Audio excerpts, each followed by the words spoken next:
Mr. Muddle by Roger Hargreaves. Poor Mr. Muddle just couldn't get anything right. Everything he did, everything he tried, everything he said was muddled. Totally, utterly, completely, absolutely muddled. Imagine, for instance, something as simple as hammering a nail into a wall.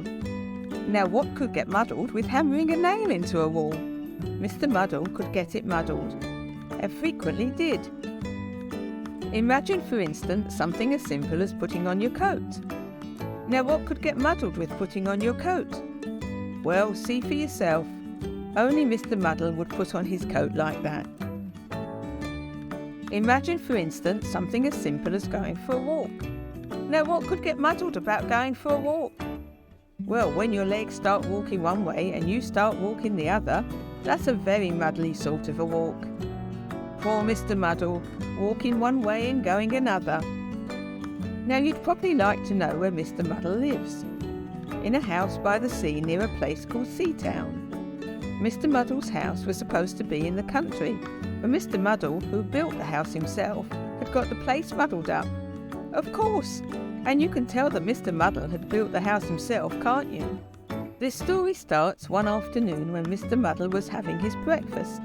Yes, we know you don't have breakfast in the afternoon, but you do if you get your mealtimes muddled up. Mr. Muddle was having bread and butter and jam and a cup of tea with milk and sugar.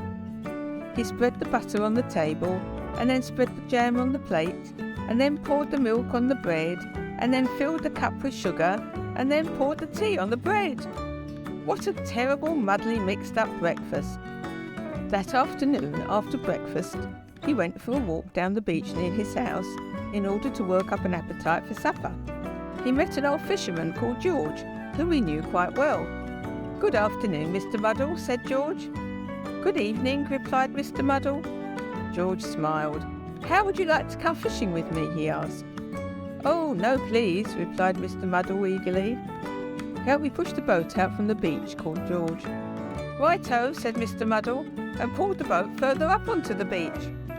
"Oh, Mr. Muddle," said George, and had to show Mr. Muddle the difference between pulling and pushing. However, eventually, somehow or other, they managed to get the boat out to sea. "Now let's fish," said George, dropping a fishing line over the side of the boat. "Righto," said Mr. Muddle, and dropped himself over the side of the boat. Splash!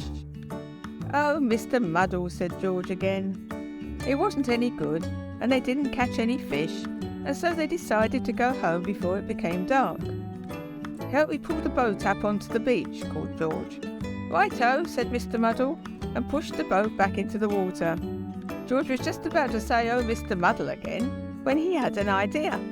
He smiled to himself. "Help me push the boat out into the sea," George called. "Righto," said Mr. Muddle, and pulled the boat up onto the beach. "Well done, Mr. Muddle," said George. Mr. Muddle smiled a smile and went home. George smiled a smile and went to tell everybody. The following day in Seatown, Mr. Brick the builder asked Mr. Muddle to hold his coat for him. "Righto," said Mr. Muddle, and held his ladder for him, which is what Mr. Brick really wanted. "Well done, Mr. Muddle," smiled Mr. Brick, who'd been talking to George. Mr. Muddle was very pleased. Then Mrs. Scrub at the laundry asked Mr. Muddle to pass her the soap. "Righto," said Mr. Muddle, and passed her a clothes peg, which is what Mrs. Scrub really wanted. "Well done, Mr. Muddle," smiled Mrs. Scrub, who'd also been talking to George. Mr. Muddle was extremely pleased. And then Mr. Black the coalman asked Mr. Muddle to lift a sack of coal down from his lorry. "Righto," said Mr. Muddle, and lifted a sack of coal up onto the lorry, which is what Mr. Black really had wanted all along. "Well done, Mr. Muddle," smiled Mr. Black. George had talked to everybody. Mr. Muddle was delighted. In fact, Mr. Muddle was so delighted, he decided to go home and cook himself a large meal to celebrate.